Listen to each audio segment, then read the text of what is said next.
Hello, welcome to CarCast+Edmunds podcast. I'm Matt, the Motorator DeAndre, here with Alistair Weaver. See you in the offices today over at Edmunds. I am.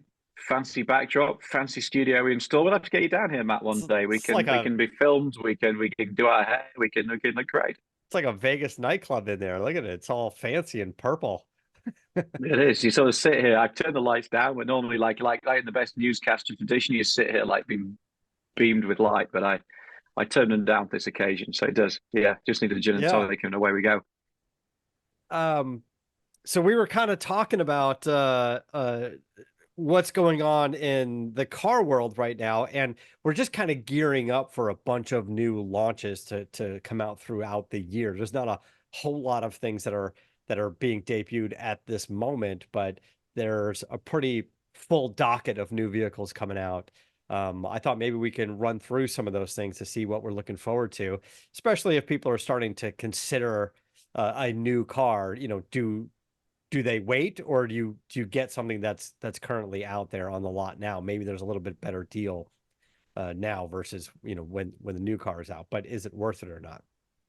Yeah, I mean we are insanely busy at the moment. We have like 40 people in the team, and we have people all over the place. I think we've got like 4 trips to Europe this month for, various different vehicles. We've got 2 trips to put, Europe with Porsche in March, sort of April. It just sort of goes on, and it's just, an incredibly busy period of, a lot of it is gas still, but also EVs. And of course, that Yeah. market's a bit up in the air at the moment.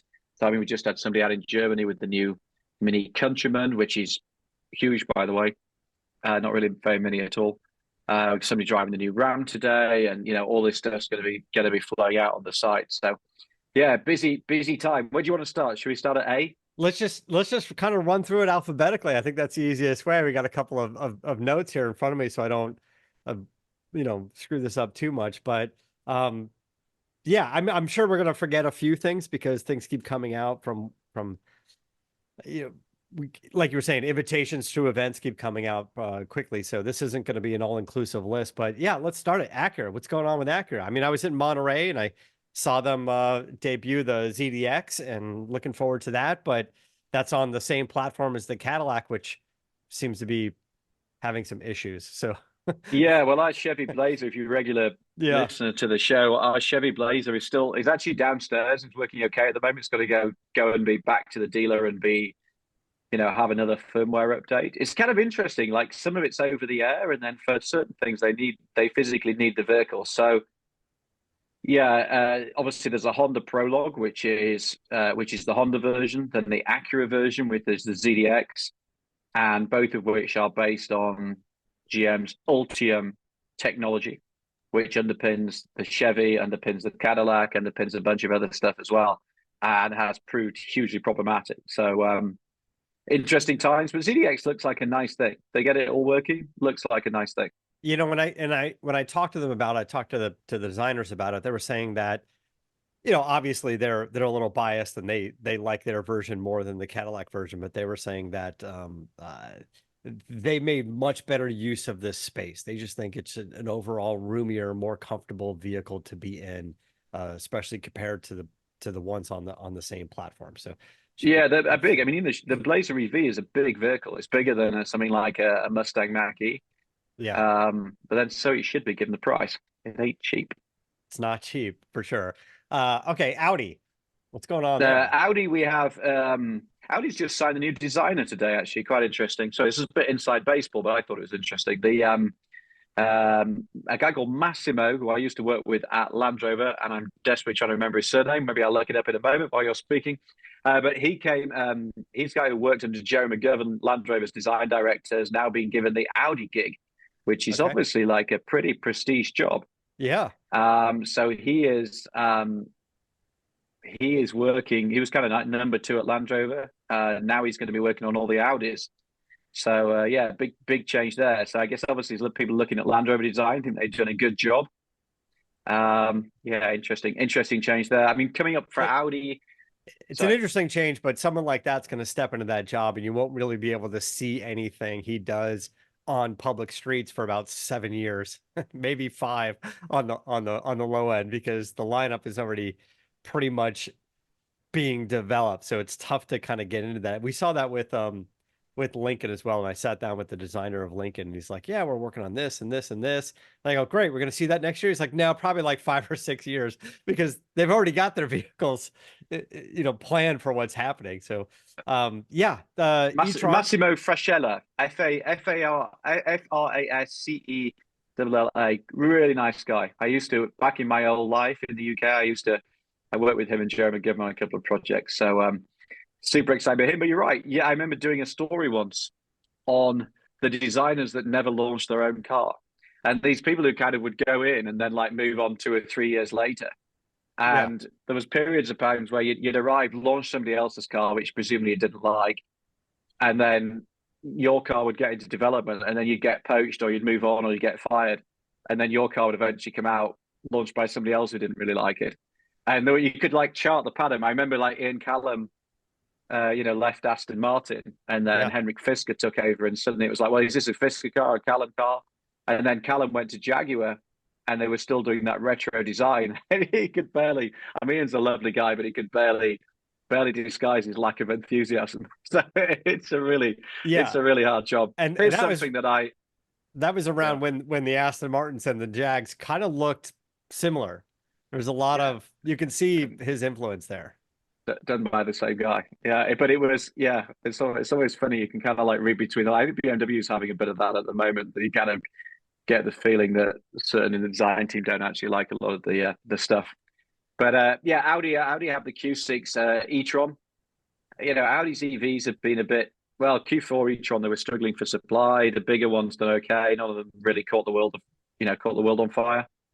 That's the right thing to say about certain EVs at the moment. But they are, it's a good looking thing. So Yeah. we will, yeah, we will So see. that, I mean, like the GT and stuff never really caught on with as much fanfare as Taycan did, but maybe the revisions to Taycan will bleed over to Audi's platforms as well. We'll get sort of a better vehicle from both of those I'm sure nameplates. they will. I mean, the GT is based on the Taycan, or the Taycan platform. Doesn't have the Porsche badge. I mean, I think it's quite a cool looking thing, but I hear there's some good deals. If you really want an Audi e-tron GT, there's some good deals going. Yeah. Watch out for that one. I got BMW next, Matt. It's Yeah. 5 Series. 5 Series is out, as is the i5. Which we saw a i5 is Super a. Bowl commercial for with Christopher Walken. I didn't see that. Is that right? I missed Yeah. that. It was they were kind of making fun of everybody doing a Christopher Walken voice with Christopher Walken in the commercial, and it was the whole, no imitations. The original is the best, and it's kind of the 5 Series going, this is the best, and of course the i5 is what they used as well. But yeah, it was a good use of Christopher Walken. It was kind of fun. Well, the i5 is, of course, Edmunds' top-rated EV car for the year. So that's a thing we're a big fan of. We're about to get one for the long-term test fleet, which is great. In fact, we're getting the M60, which is seriously rapid, and I'm driving around in the i7 at the moment, which is the bigger The big sedan, yeah. one. And that's yeah, that's a lovely thing. But the one I'm in is close on 200 grand, which is hard to Wow. justify on any level. Yeah, I'm driving it to Vegas tomorrow, and of course, then I'm in the world of, oh, will it make it to Vegas? No, not quite. not So we're gonna quite. have to charge it. And then my wife's going, "Are we taking an EV? Right? We're not gonna have trouble, are we?" Like, no, it's gonna be fine. We're gonna find a Walmart. It's gonna be fine. Gonna be fine. Although So next week, I can tell you about my experience. the It's trip to it's it's the Monterey and the most Rivian was not fine. seriously the psychological impact of that trip on my family. Just because everybody found it such a traumatic experience to be like, okay, first world experience, try, to be out there 11 o'clock at night, struggling to charge, the anxiety kicking in. So we're going to find out Yeah. how my trip to Vegas goes. But yeah, i5 is coming, 5 Series i5, pretty much the same car.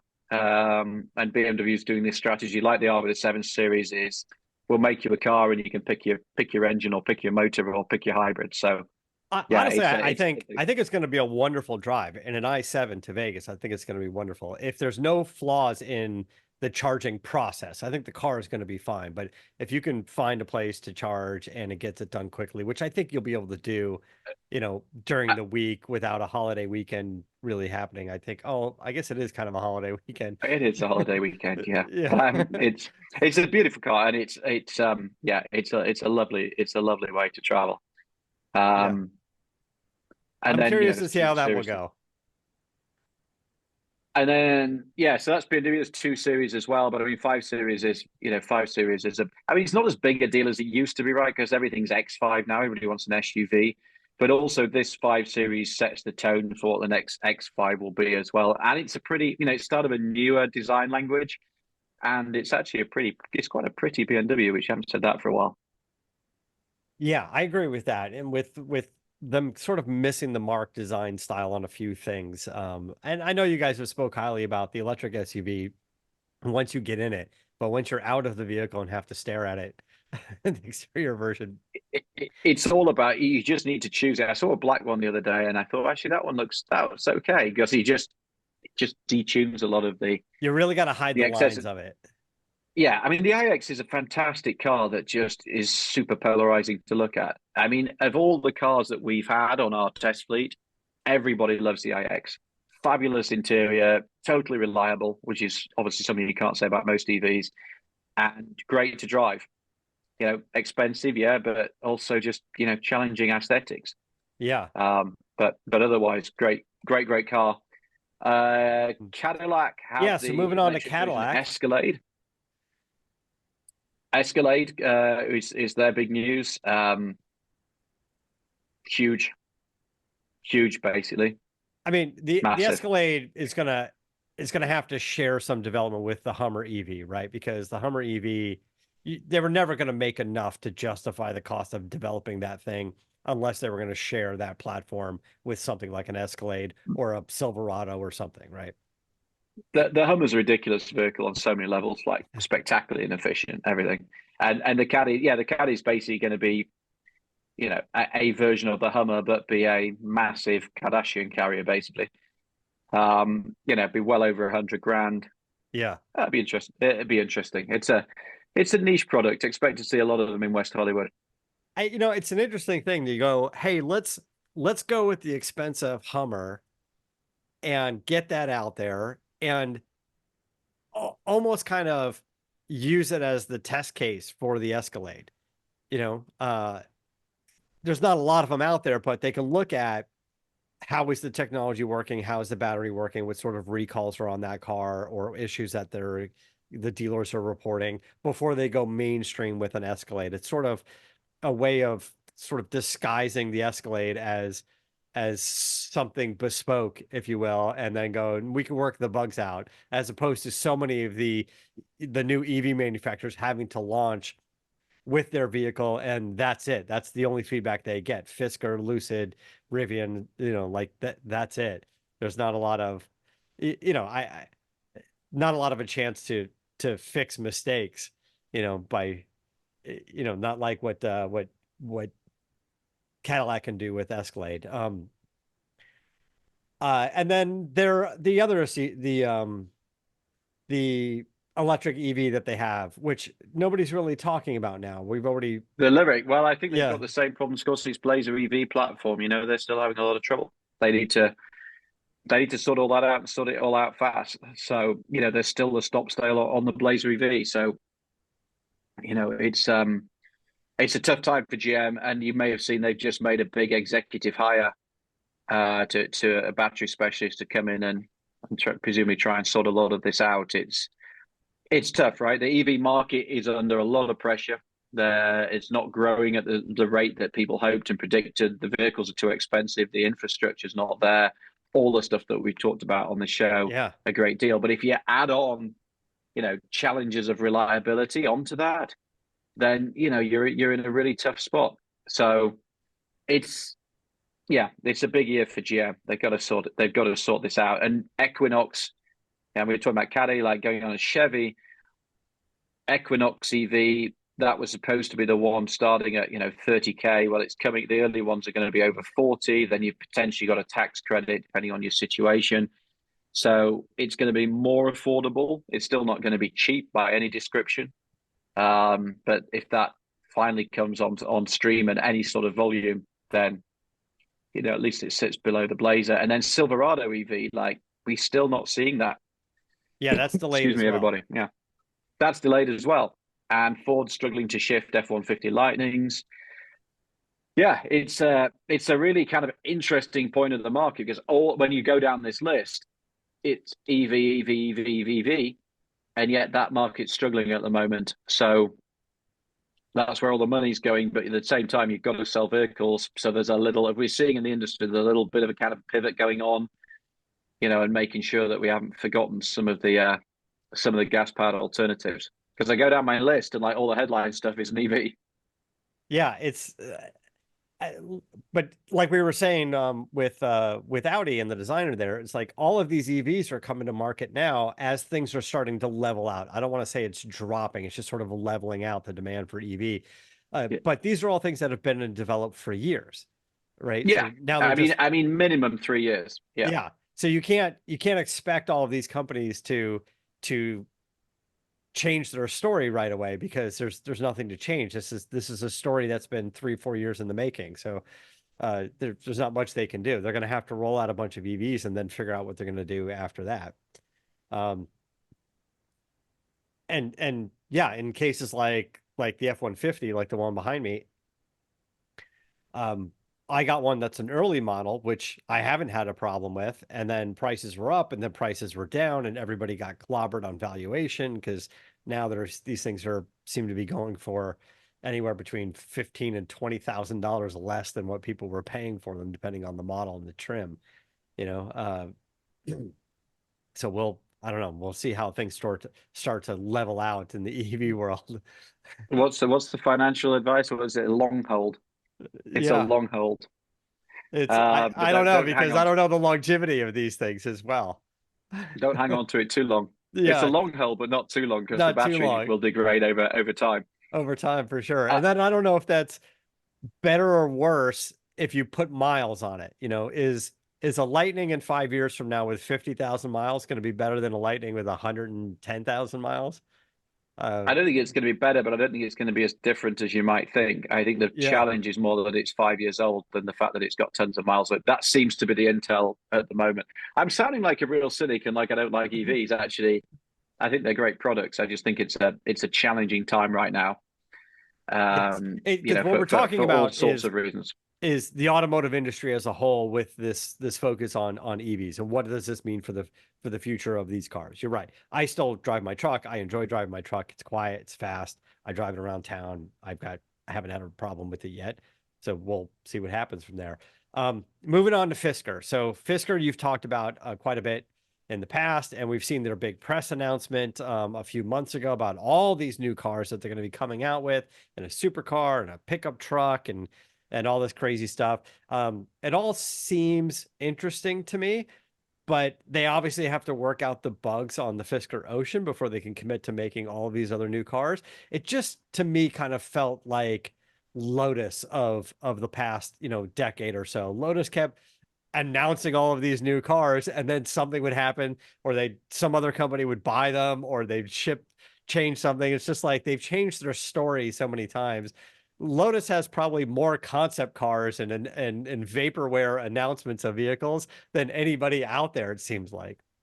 Tesla got close for a while, but yeah, I just spent a few days in our Ocean, and there's a lot of people in this office. If you read our long-term test blog on it, if you just Google Edmunds long-term Fisker, it'll take you there. I actually like the fundamentals of the vehicle. The fundamental hardware is well built. It's built by manufacturers in Austria. We talked about this before. It's just that they've launched it too early with the software, and we're waiting probably this week for software 2.0, which will introduce things like not rolling backwards on a hill and should solve a lot of the bugs, and the key should work better. And just And when I say the key, I mean like blipping it to open the doors. There's just a whole bunch of stuff they basically either hadn't perfected or hadn't done yet when it was launched.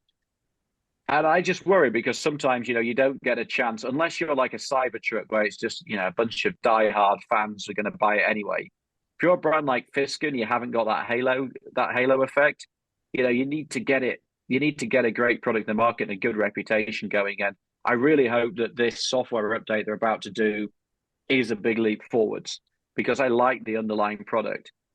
But, if I'd bought it for if I'd bought it, if we hadn't bought it as a test vehicle, if we bought it, you'd be thinking, I could have bought a Model Y for a bit less money. I could have bought a Genesis. I could have bought lots of things. Yeah. And that's the challenge right now. Tesla had a few years to sort out all the problems before everybody started getting into the market. Fisker, Rivian, they don't have that luxury. Lucid. Yeah. I So think Fisker is just released too early. They should have just done more with it.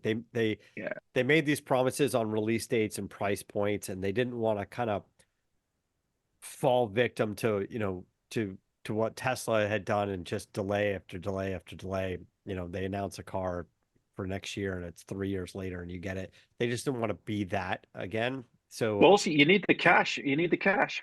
I mean, you've got all this investment piling up. You're yeah, losing money hand over fist, as every startup does. And it's like, well, we got to sell some. We got to sell some cars. We've got to get some cash flowing in. Yet another Wall yeah, Street announcement where you haven't got any revenue. So it's like it's this. I mean, it's not just EVs. We've seen it with McLaren in the past. We've seen it with Maserati in the past. 3200 GT was launched way before it was really ready because they had to get some cash.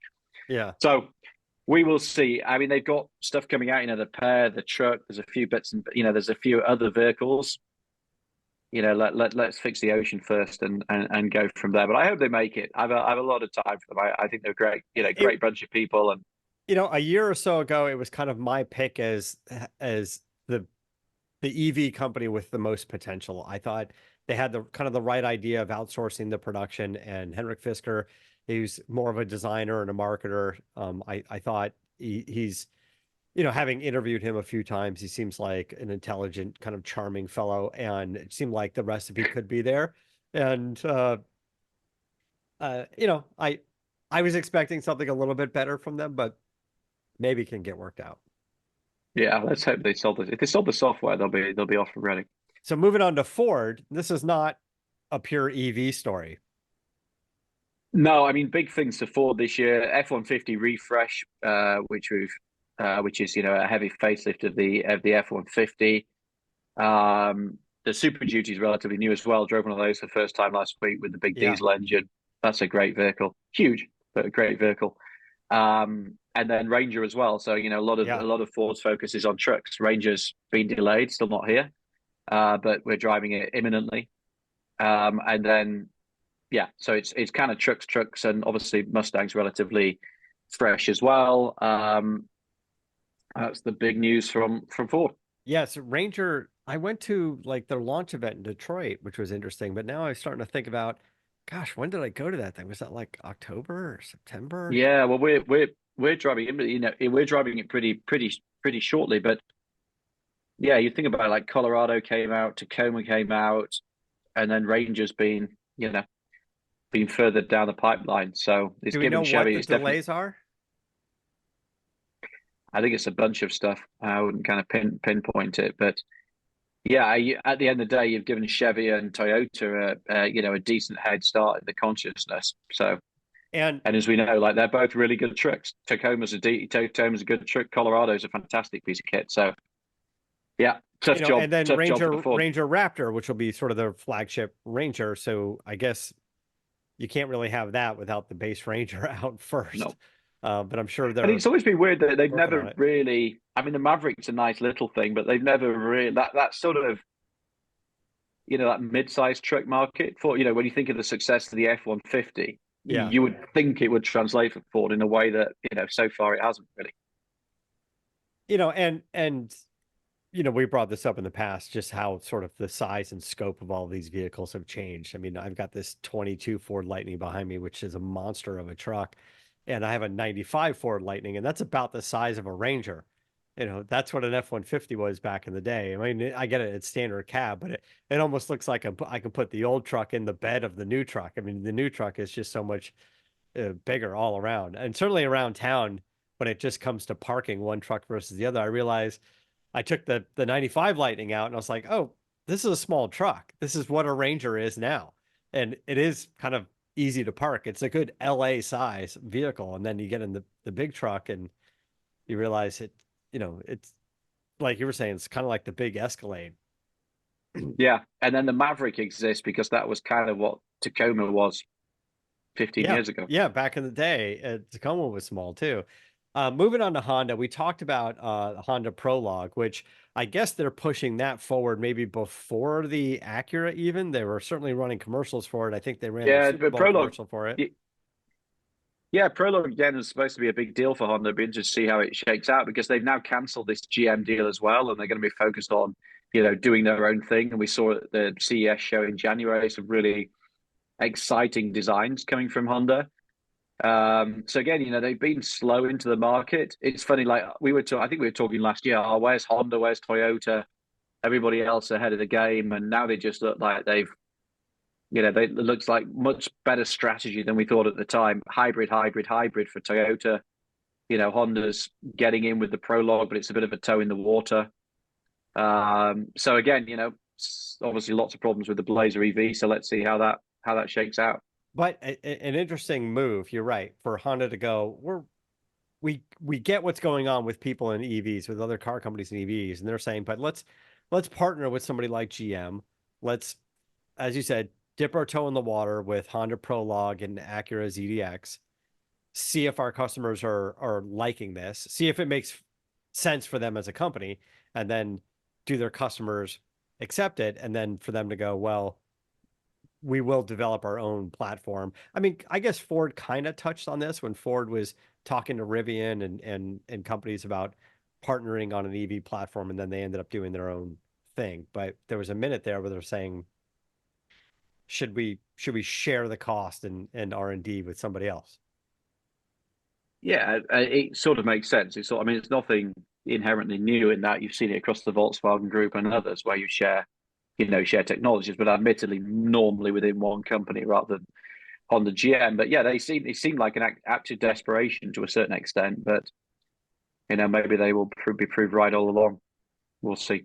Moving on to Hyundai, actually Hyundai, Kia, and probably Genesis can all sort of fall into this group. Uh, and they seem to be embracing EV quite a bit more than other Yeah, I was companies. talking to some of their execs recently, and they've just made the decision that we're just going to plow on. But they are hedging their bets. They've got a great lineup of hybrids, gas cars. All the companies are doing well. So I think their general perception is let's just get ahead of the game. Eventually, the market will come to us. And if you go back to 2008 when the recession hit, they did a really good job of sort of standing tall and saying we're going to be confident, we're going to come out of this, and when we come out of this, we'll have absorbed more market share. And they did a great job of that. And it feels a little bit the same again. It's like, okay, we're going to hedge our bets. I mean, Hyundai's got the Santa Fe, which looks a little bit like a Land Rover, Yeah. but it's a really cool looking thing. So that's gas. So, that's a good 3-row vehicle, which will appeal to, traditional family audiences. And then at the same time, we're going to do an Ioniq 5N, which is a kind of like nutty EV with 641 horsepower, and all sorts of, fancy simulated engine noises and blah, blah, blah. So, yeah, I they're think doing. the Ioniq 5N is a great move for them because it's a performance halo car that will grab all of the headlines because it'll just be silly and fun, and I'm sure it'll be a blast to drive, and everyone will talk about it, and it's just gonna bring attention to the Hyundai brand, and they'll probably move a bunch of regular Ioniq 5s just because of the N. And you're Yeah, right, they the probably Santa it's going to Fe be. is going to be successful, I think, for them as well. Yeah, they're not going to sell. Yeah, they're not going to sell that many, but we can't wait for it. That's one of the cars this year when I look at that I'm probably most excited about because I think it looks really cool. It's got 641 horsepower. and it will just be insanely rapid. And I think if they tuned it right, it's going to be an absolute hoot. So, I mean, it's kind of mad that you can say, here's a little, I mean, they call them an SUV. It's basically a family hatchback, isn't it? Oh, and now it's got 641 horsepower. And it's it's what, 70 grand, 60, 70 grand. It's a load of money, but It it's is. still, I saw it at the LA Auto Show and I walked around and was like, this is the thing here that I want to drive the most. Like, yeah, I was exactly the same. It's got 200 horsepower more than a Ferrari F40.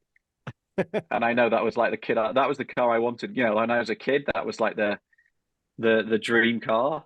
And I know that's a long time ago now, but it was, you can imagine that's got 200 horsepower more. Crazy, yeah. but exciting. And Um, again, like Hyundai's doing a fantastic job at the moment. They really feel like, everything that comes out is good from both Hyundai and Kia and Genesis. yeah. And so moving on to Jeep, because the recent announcement is Jeep's EV, right? They're Wagoneer, the yeah. Wagoneer. Yeah, which Yeah, I seems mean interesting they and expensive. So Jeep hasn't, I don't know, Jeep's been trying to push that Wagoneer really kind of upscale. And I don't know it's really connected with audience. Like it's an expensive vehicle. yeah, I mean we've actually just done um we've just done a comparison test. If you look at our YouTube channel, just went live this week with the Wagoneer, and the Wagoneer comes out of it really well. Uh, Okay. it's it's a good, but as you say, it's an expensive vehicle.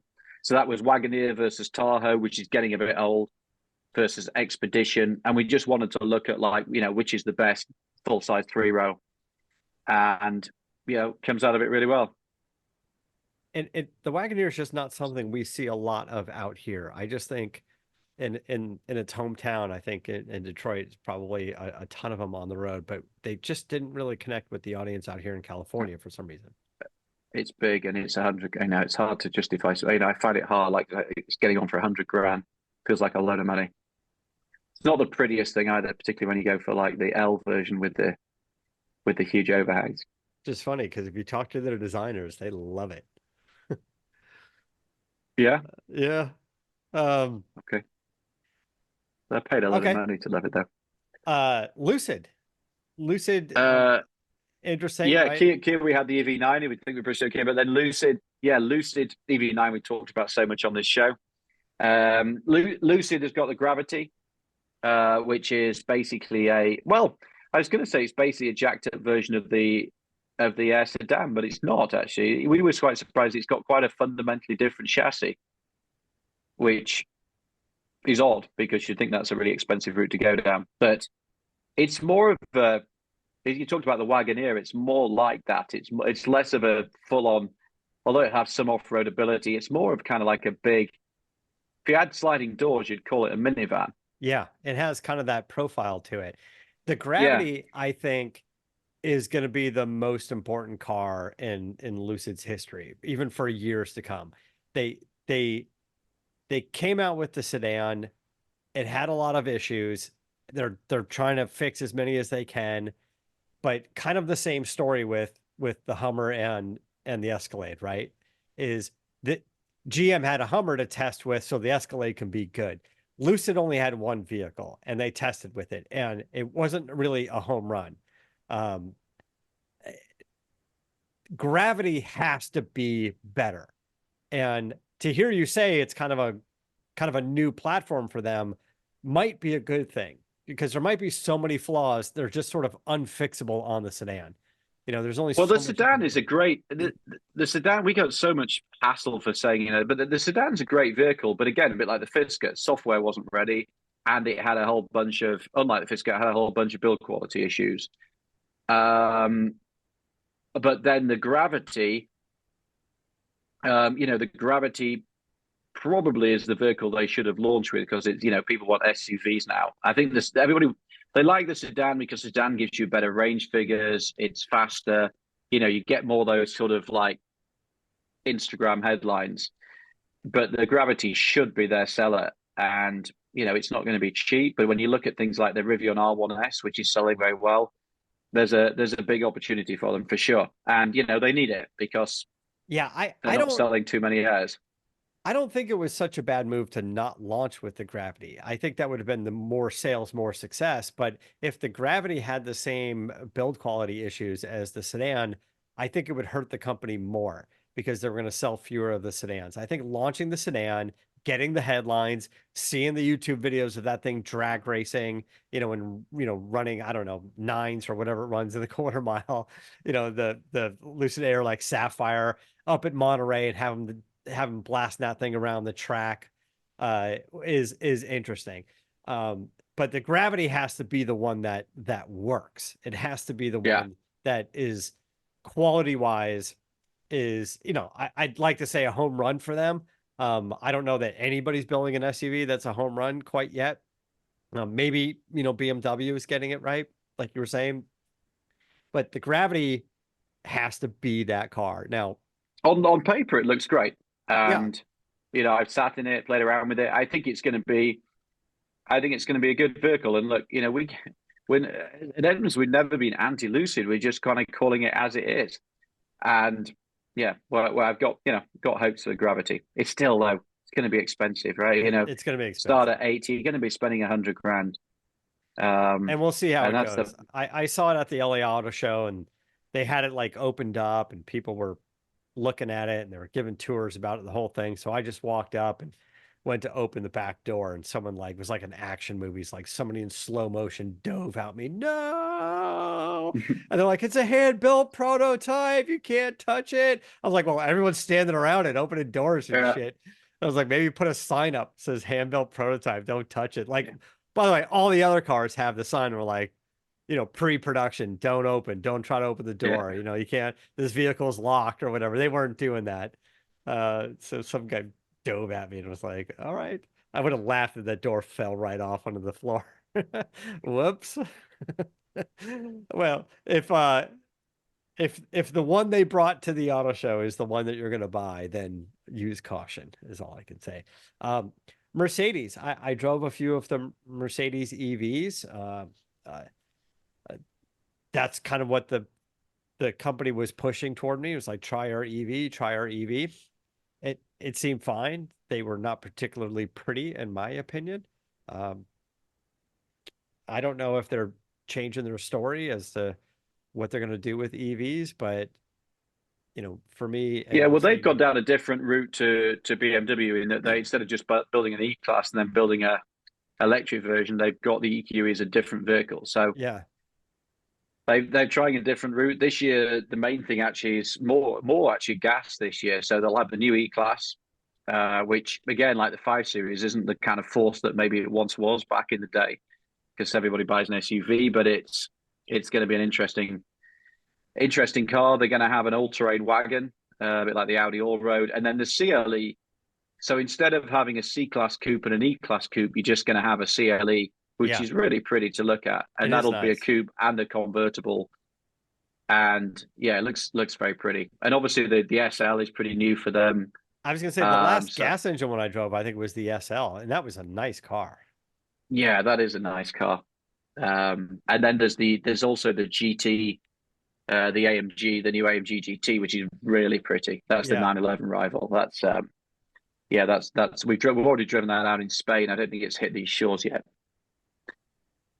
And Wow, we're then going on a bit, Matt. We're only up to M. I think the second half is going to go a little quicker, but Mini, what's going on with Mini? So new, basically almost like a new range, new Cooper, new Cooper S, not just EVs, gas as well. Countryman. Um, I think it's still under embargo as we speak. We've just been out and driven the Countryman, and they're a bit less mini than they used to be. So the Countryman's actually a pretty big vehicle. And this has always been the problem. It's like, oh, how do we expand the range? Well, we still need to be small relative to everybody else. And then probably they do a customer clinic and everybody says, oh, it's too small. So Yeah. I, And then we got I've never, BMW X2, which is kind of like BMW's version of a Mini. I'm sure they're sharing a lot of yeah, parts and stuff. It's the an same X1. platform or something. So now we've got that's where those two brands start to cross over each other. Exactly. So, the Cooper and the Cooper is still going to feel um, like a Mini, and then the Countryman will be a another SUV.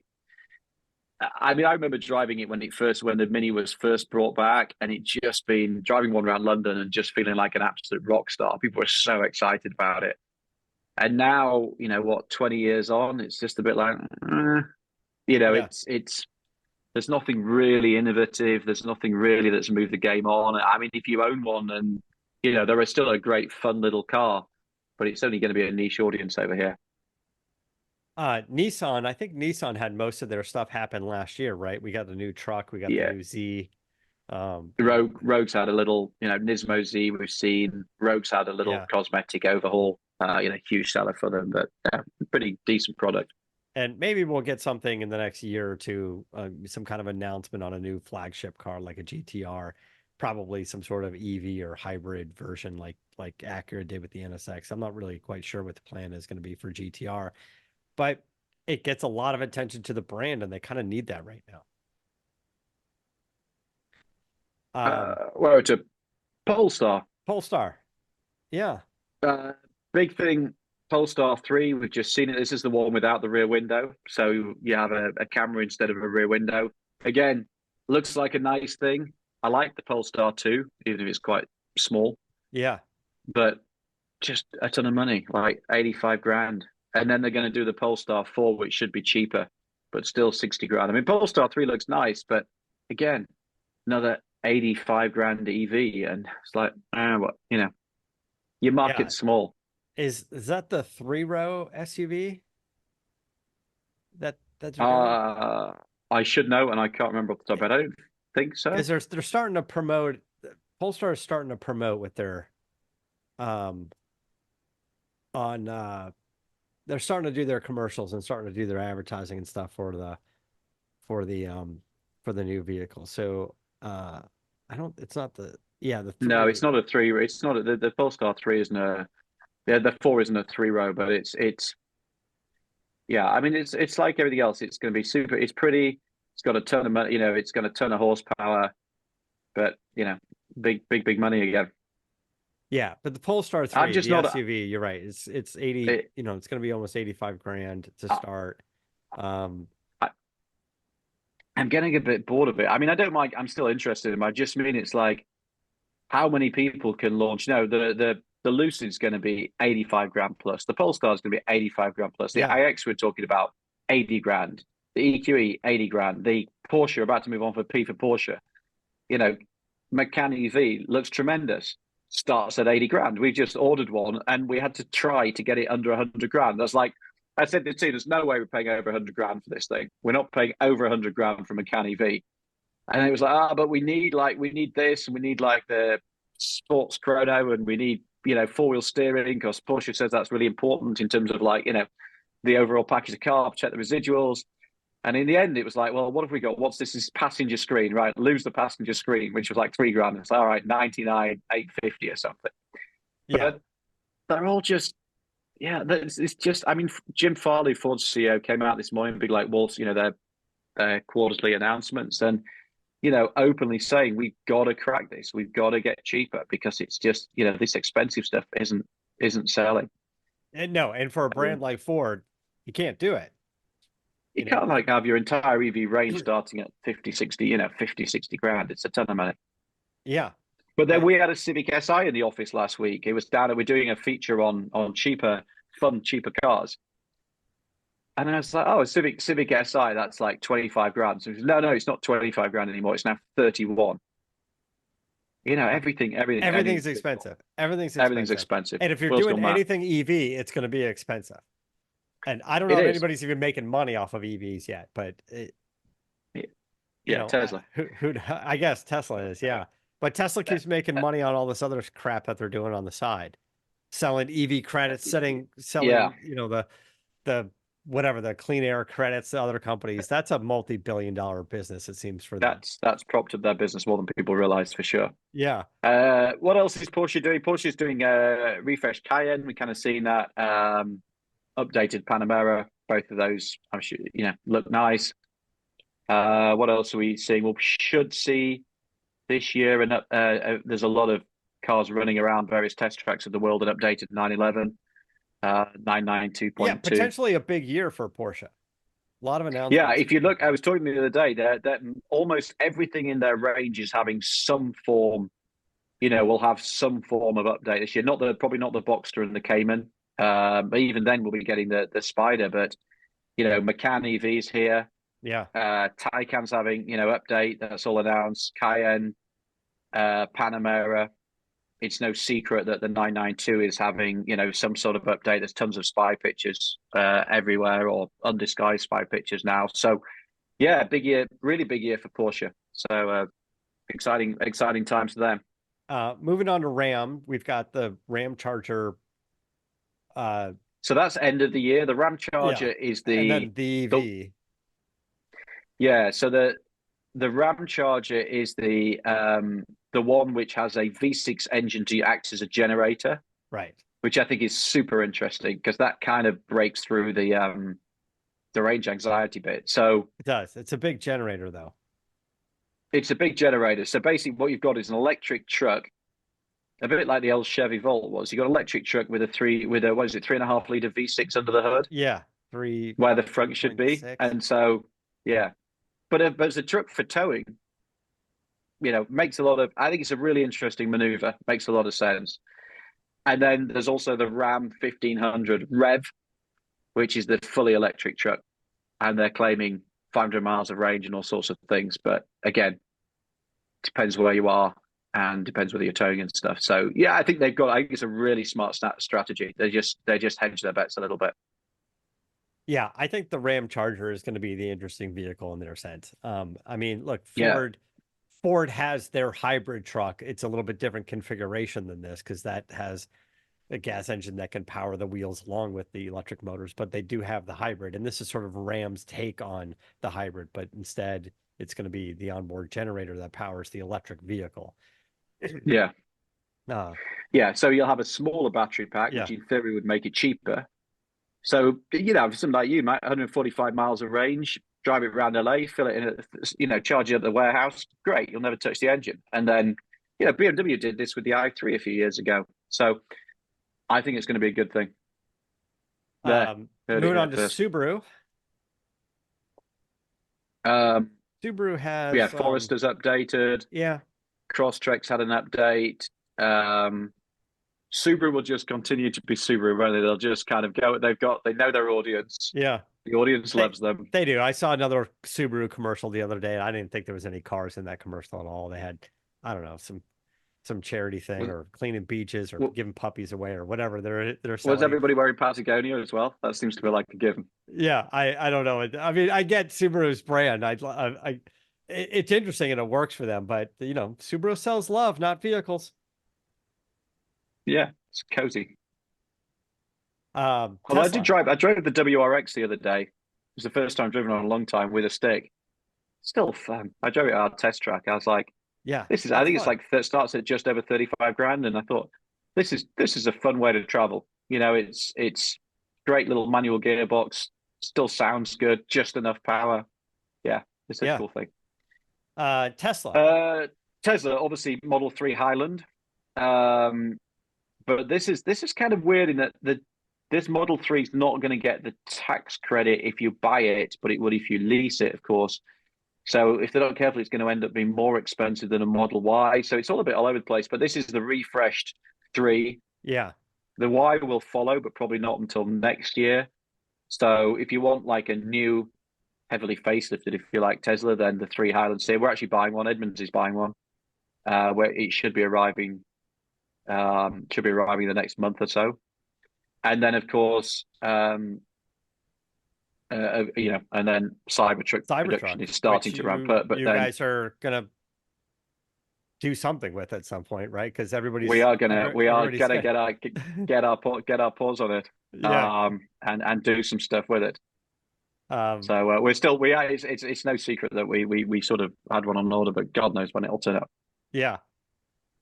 Toyota, we talked about a little bit. Toyota, still sticking with hybrid and not really leaning into EV all that much. But I don't know what's new with them. Camry. Well, we talked about Tacoma about a week or so ago, Camry, so we yeah, know what's happening with Tacoma. And you guys like Colorado better than Tacoma, but Camry. Camry had a look at the LA Auto Show last November. Hybrid only. It's a Camry, right? It's big, it's spacious, it's good value. It's it'll be a perfectly fine means of transport. Um, and I still like You a sound big excited. sedan. It couldn't be any more Yeah, I mean excited they know exactly their about audience, that and Camry, huh? the sales aren't what they were, but they're still selling. Last time I looked, like well over 200,000 a year, and people love them, and rightly so. Reliable, pretty cheap to run, good value to buy, really spacious, comfortable, and the interior looks way better than the old one. Tacoma we mentioned, that's coming on stream now, starting to see But them then on the Land road. Cruiser, right? Land Cruiser is the only thing we're Land really Cruisers, looking forward to. Land Cruiser, yeah, it looks super exciting, and then the Lexus GX as well that goes with it.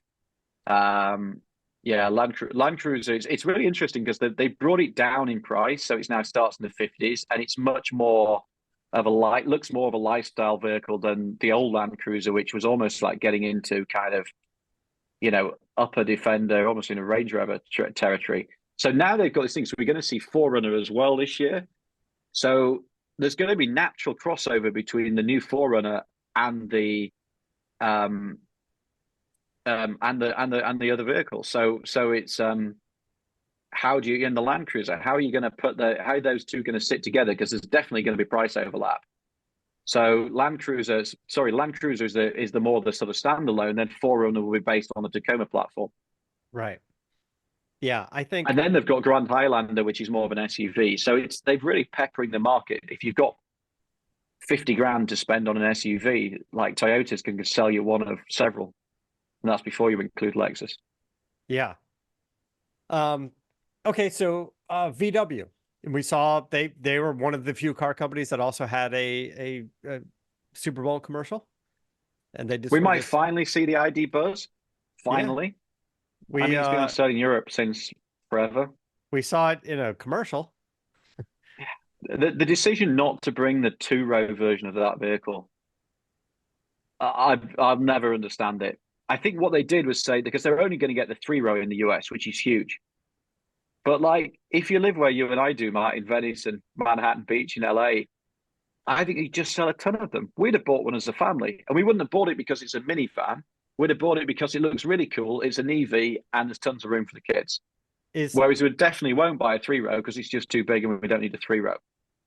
So I don't know. I just think from like a product planning perspective, it's a really weird decision. And also, this thing's been talked about for years. So now it's a bit like the Corvette E-Ray, which we didn't talk about. It's like, is that thing on sale yet? It's like, are we? yeah, it lost its conversation, I think. Yeah, The E-Ray was an interesting conversation, but it just kind of phased out, just kind of fiddled away a little bit, I think, on the E-Ray. And I'm sure it's going to be a wonderful car to drive, and it's going to be fast, and it's going to be cool. I don't know. The ID Buzz, it seems interesting to me. It seems just a little gimmicky. I think it's going to age out pretty quickly, and I think it'll be really interesting to see a few, especially if people are buying them in the bright colors and making them kind of fun looking. And you're right, around the beach area, maybe you'll see them. I don't know. I just don't really see this to be a huge success. And I hope I'm wrong because I don't want to, you know, I hope it's cool and people like it and people buy it. And you're right, around Venice Beach, Manhattan Beach, Redondo, I think, Florida.